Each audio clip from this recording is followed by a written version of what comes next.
What is your highest paid deal? Oh, we're just jumping straight in.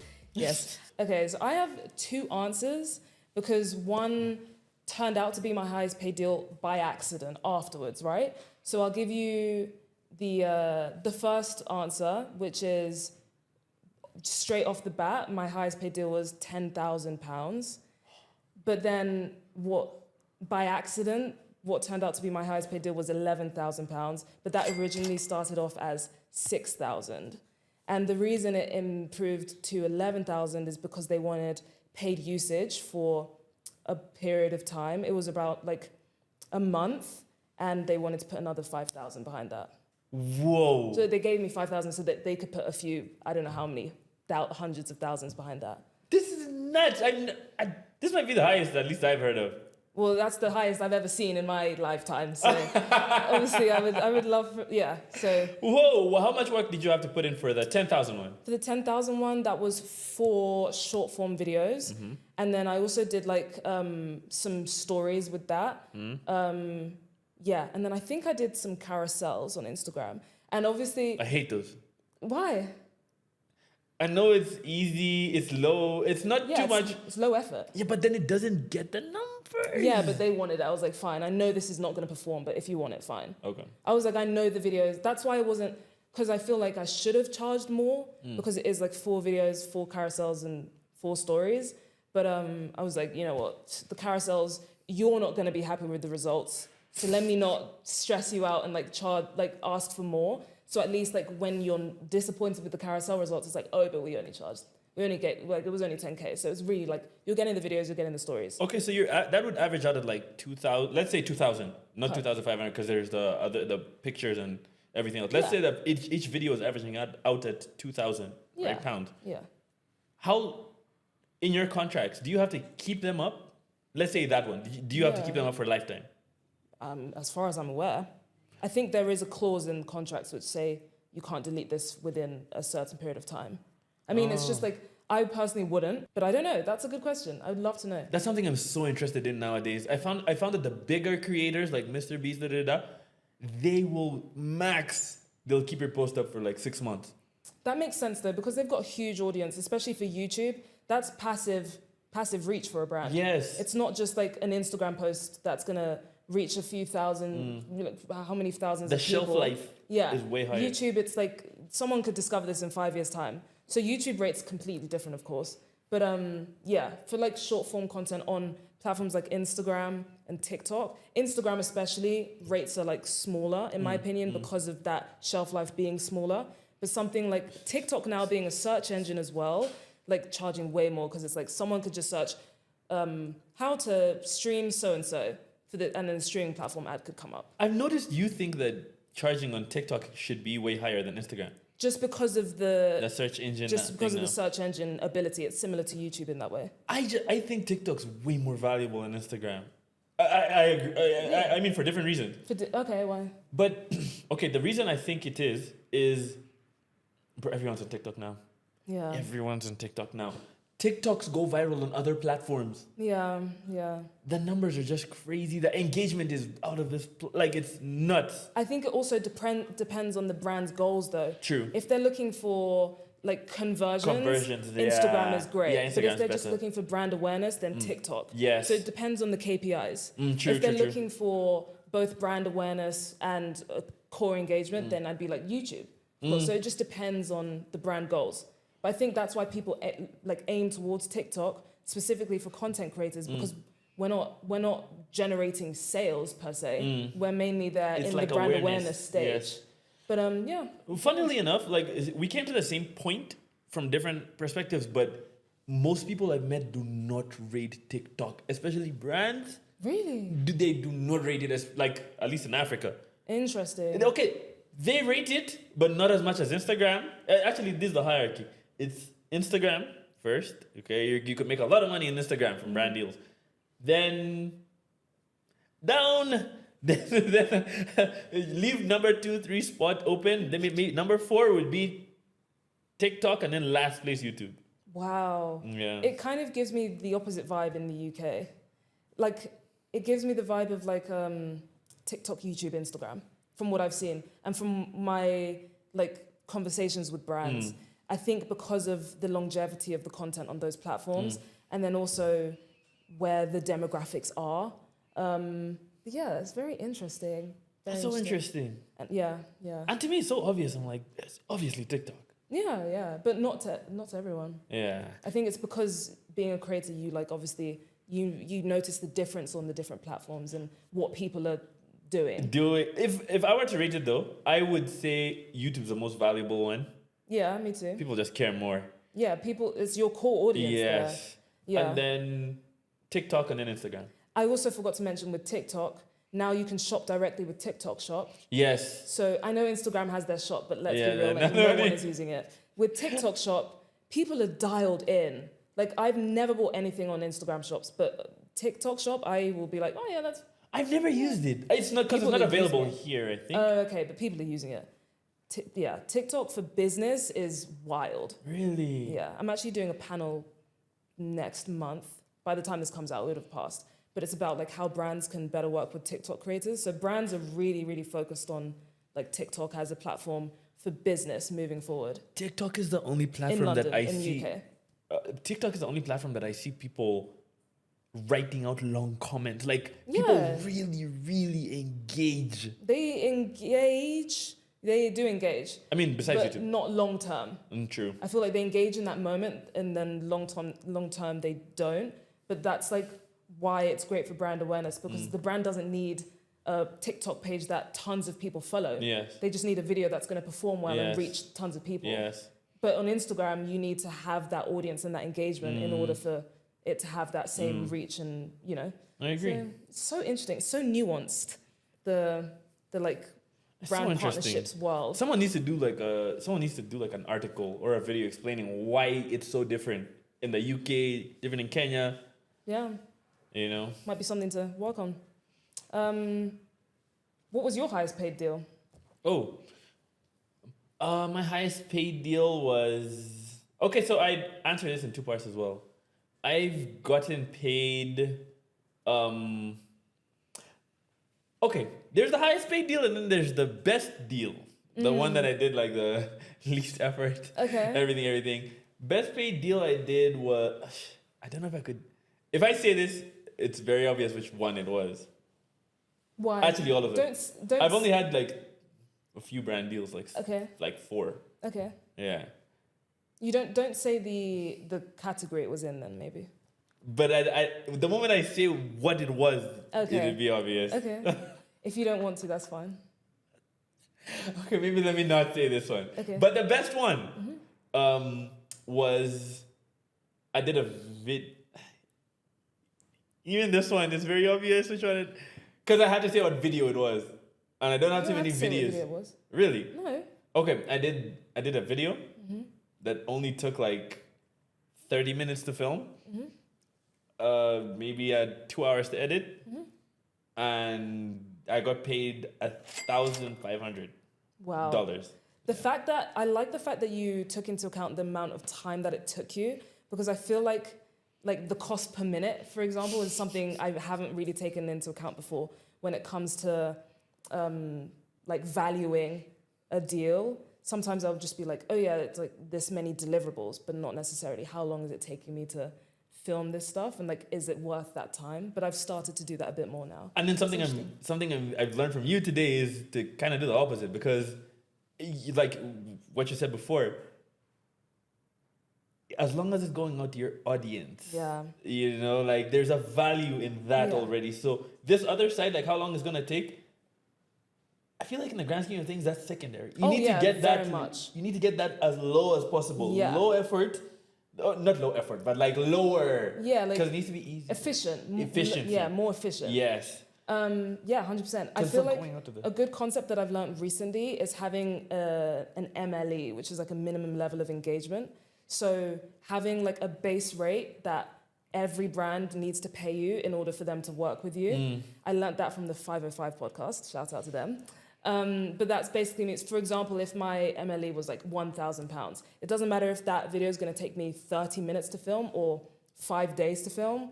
The minimum that I'd accept is this, just because of the value of what you've cultivated over X number of years or whatever.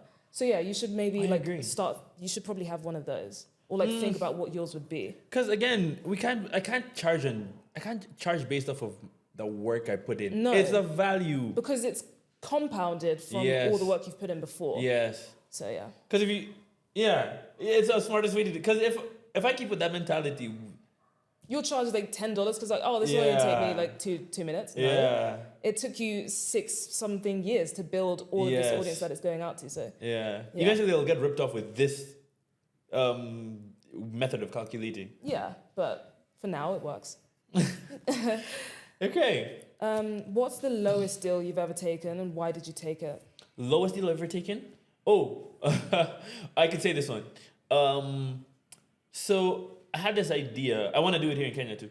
I had this idea. I wanted to try just a TikTok video, TikTok and Instagram. I wanted to try the most expensive food I could find in Uganda. Mm-hmm. I wanted to try the most expensive food I could find in Uganda. And so I went to Jumia and I asked them, I was like, yo, like there's this idea I have, I think it'd move. Like, how do we do this? I had never done a brand deal before that. I didn't even care about the money, whatever. I just wanted to do the content. So yeah, I just went to them and then I told them, if you guys pay for the meal, it was kind of expensive. It was basically like, maybe it was $300. Oh wow. For Yeah. one meal? Yeah. Fair enough. This is like 2 years ago. Okay. This is when I had no TikTok following. Okay. That was a big gamble on their end as well. Yeah. They were like, okay. They really liked the idea. Yeah. So I could not charge any money. That was a no-no.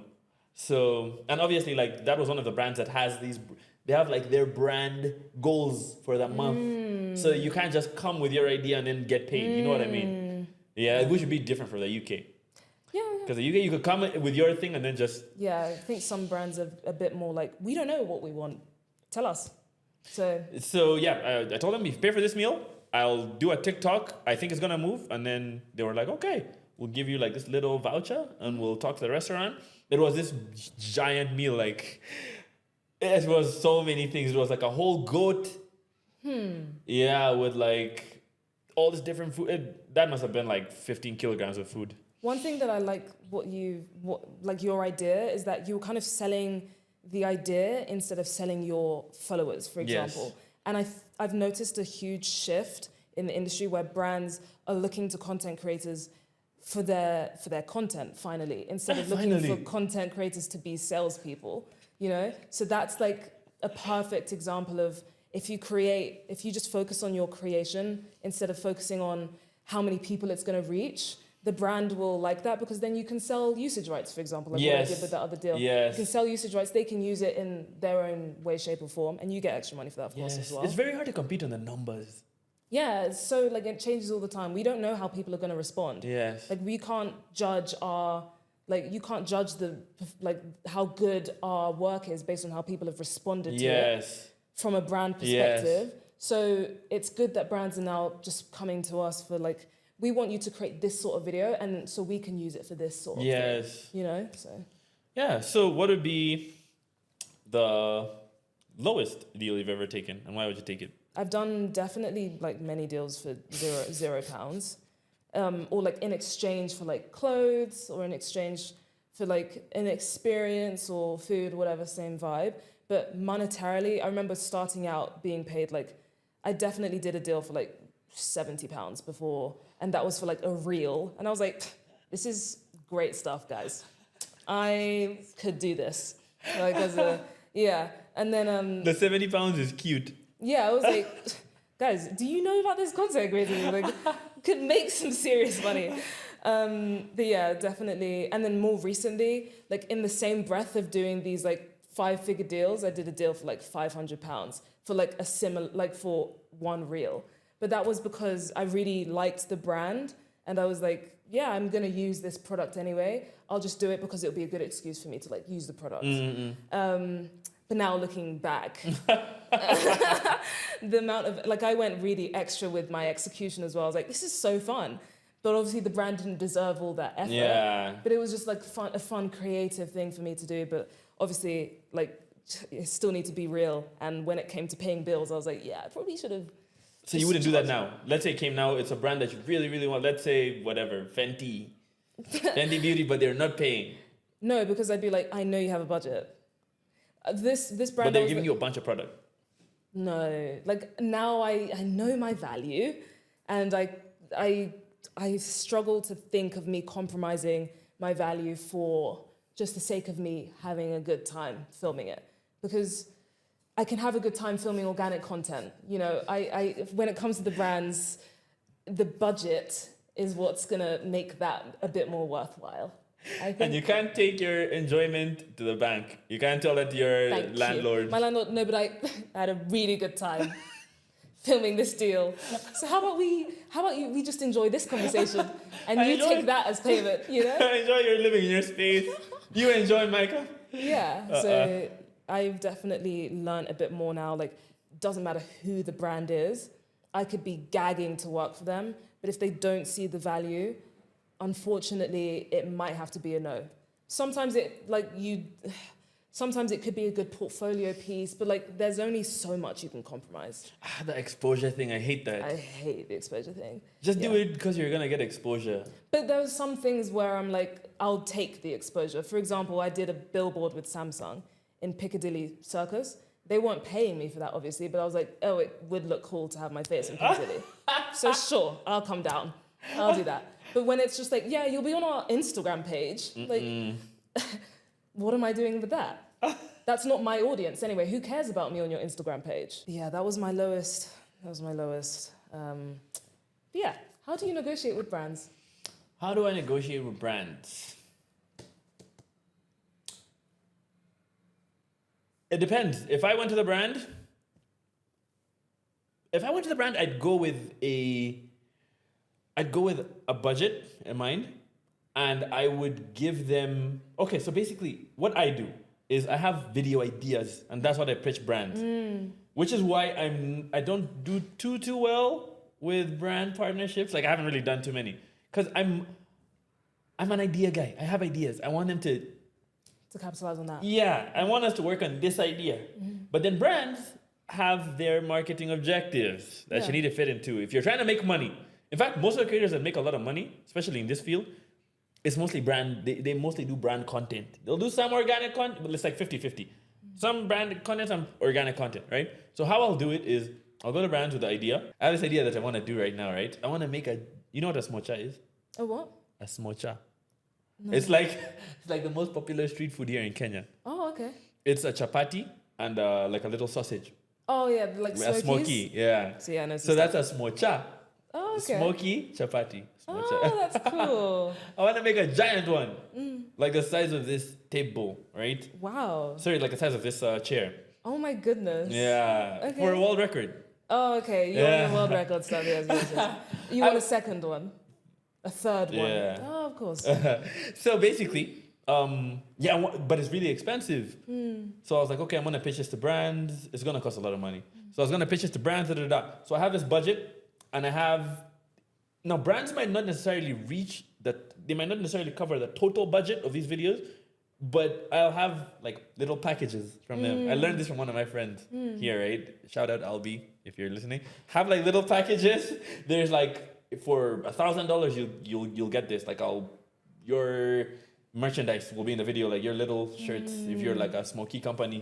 And then for 3,000 we'll do this, and then for 5,000 I'll do this, and then for 10,000 we'll do this. So that's how I'm structuring my deals now. It's amazing. Yes, if it's like a super big one, if it's not that big, if it's just like a video that might cost like a few thousand, then I'll just ask one brand. Like I have another idea. I have this idea that I really want to do. I want to travel I want to see how much the most expensive ride would be across Kenya. Okay. So I want to go to these. Why I bring this up is I want to structure the deal, right? I want to start in like an Uber. Okay. From the coast up to the other end of Kenya and see how expensive that would get. Because there's no fee. Like if you try and order right now, they won't give you a fee. Yeah, and you're paying for this? You see where I'm going with this? Yeah. I want them to pay for it. Of course. So I'll just go to that company in specific that I think would be good for that, whatever idea it is, and then I'll tell them how much it'll cost and how much extra they'd have to give me, and that's how I talk to them. And then we just go back and forth. Okay, we won't typically go back and forth on the cost of the video. They don't really care about that. They care.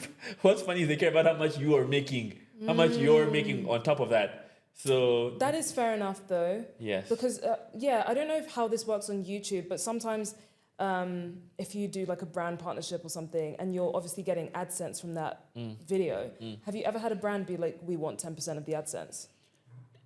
no, because here they don't really know that you make any ad revenue. Okay, Yeah. I don't know. I've never heard like a brand doing that, but in my mind, I'd wonder. What do you make any money from Instagram? There was that partner Like program. directly from the app? Yeah. No. What happened to that program? I think it was only US based. Okay.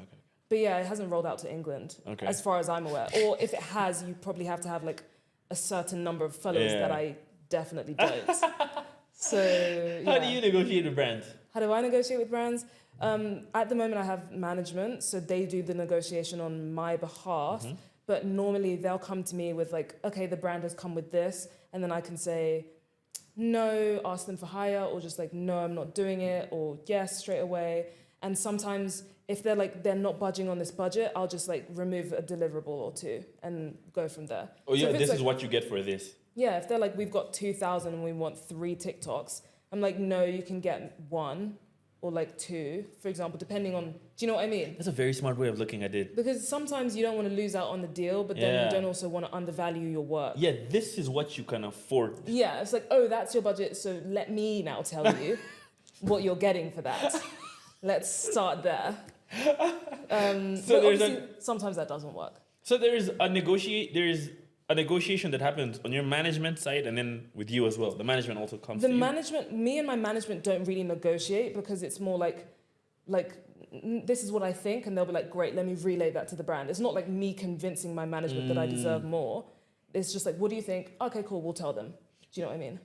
Would the management know your fees? Like, okay, we think Tati be okay with this. Like, Yeah. So sometimes they'll come to me and be like, we're not happy with this, but what do you think? Or they'll be like, yeah, we've got this deal come in. We think it's all right. What do you think?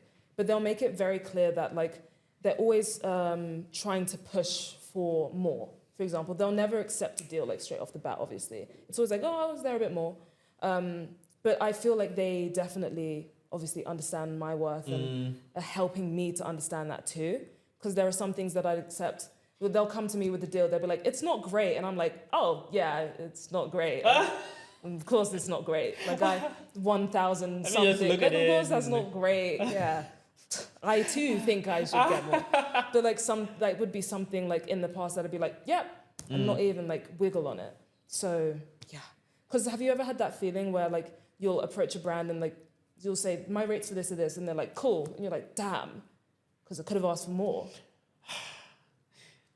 there's a saying in marketing, like, if you say a price and people are okay with it immediately, you said a price that was too low. Yeah, exactly. And also, what you were talking about before about with packages, a good like psychological thing that I learned in neuromarketing is if you like start with the highest price and then the lowest price and then the middle price. Don't go from like low, medium, high, because immediately they hear the higher price and they're like, oh, that's a bit expensive, maybe. But then they hear the lower price, they're like, oh, okay, no, but that's like so affordable. I'm saving money with the low price. And then if you go with the middle one, it immediately seems 100% more appealing. It's called a marketing ladder, something like that. Yeah, like if you start with like, oh, I can do between 4,000 and 8,000, 8,000 seems extortionate. Yes. But if you go like, oh yeah, I could do this between like 8,000 to 4,000, it's like, yeah, okay, like I can go down like below, like around the 4,000 mark. Okay.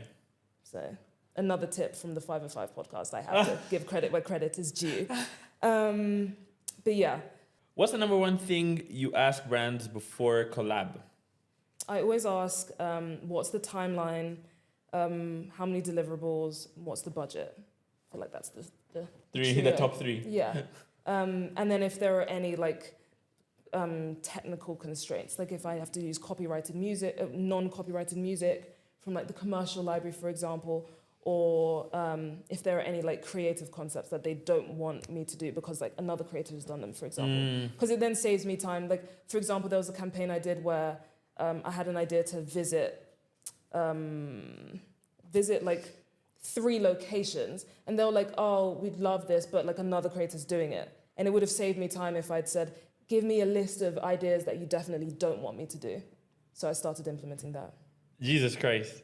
You know, if you asked me a question in my head, I was thinking, mine's so simple. Like, I'd just be asking, I'm like, I ask, like, in fact, I don't even really ask any questions. It's just, I don't ask them about music. I don't ask them about what. I don't ask them about, maybe the one thing I do ask them about is when they need it done. Yeah, of course. Yeah, that's it. Yeah, fair enough. But then that shows how much creative freedom you do have. It's like I'm immediately imposing restrictions on myself by asking, okay, what about this? But it makes it easier, as you said. Yeah, it does make workflow easier, but it makes it more mechanical. It's more like that's very much like a job. Yes. It's not like, oh, this is a fun like project where I can just like think freely. You put that so beautifully. You know? That's like the difference right now between us. It's like you're treating it like an art. Yes. I'm treating it like a task. Yes. Yeah. But I reserve my like creativity for my organic stuff, just because I like to get the brand stuff done and out the way to then free up time for the more organic stuff. I think the best position to be in would be to kind of balance those two. Yeah. An art form, but also this is a business. Like, we need to make some like money. The rent needs to be paid. Do you diversify your income as a creator? And if so, how? Diversify as a creator? Or just diversify your income as a creator? So like, do you diversify your income, basically? Or is creating content like your main... Oh, no, it's all I do.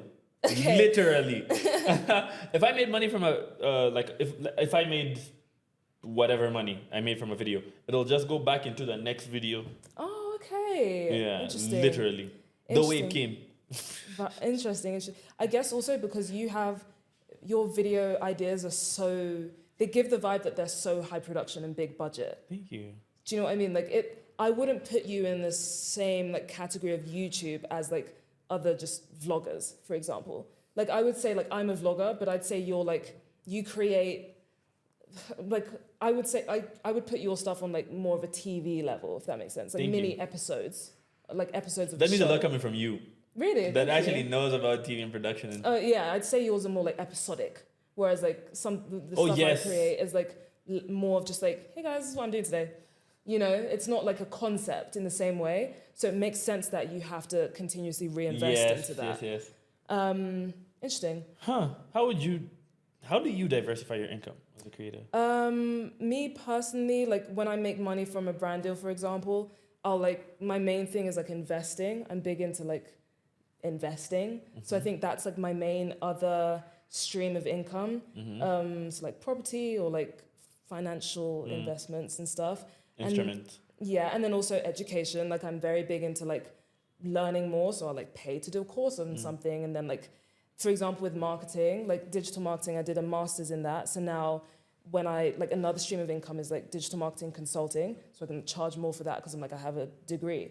So stuff like that. So I'd say my main three is like content creation, investments, like property and like financial products, and then digital marketing consulting, which is very new. So I wouldn't say I'm like, that's a stream as such, but it's like getting there. And then I also have a podcast. But again, that's more of an expense. That's what I was going to say. I'm like, huh. That's taking away money from my investments. But it's an investment in the long term, I hope. I think the way I understood this is diversifying the expenditure. I think the way, to answer again, I think the way I diversify my income is income. Mm-hmm. I think my income is diversified via YouTube revenue, so getting paid per view, brand deals, and I think that's it. Revenue and the YouTube revenue and brand I feel deals. like YouTube is a great example of a platform that allows you to have another stream of income as a creator outside of brand partnerships because of the AdSense, especially as a bigger creator. That's like, I know people who, like I've heard of people who literally make salaries just from YouTube ad revenue. And I love the idea that it is passive as well, because you can upload a video, 10 years later, you're still earning AdSense on that first video. So yeah, that's great. And to me, as a creator that is trying to make this financially viable right now, the only thing you could depend on is yourself. Yeah. Brand deals don't sound to me like much of a business strategy. You could make a lot of money with brand deals. Yeah. But there's so much in there that's out of your control. Wow.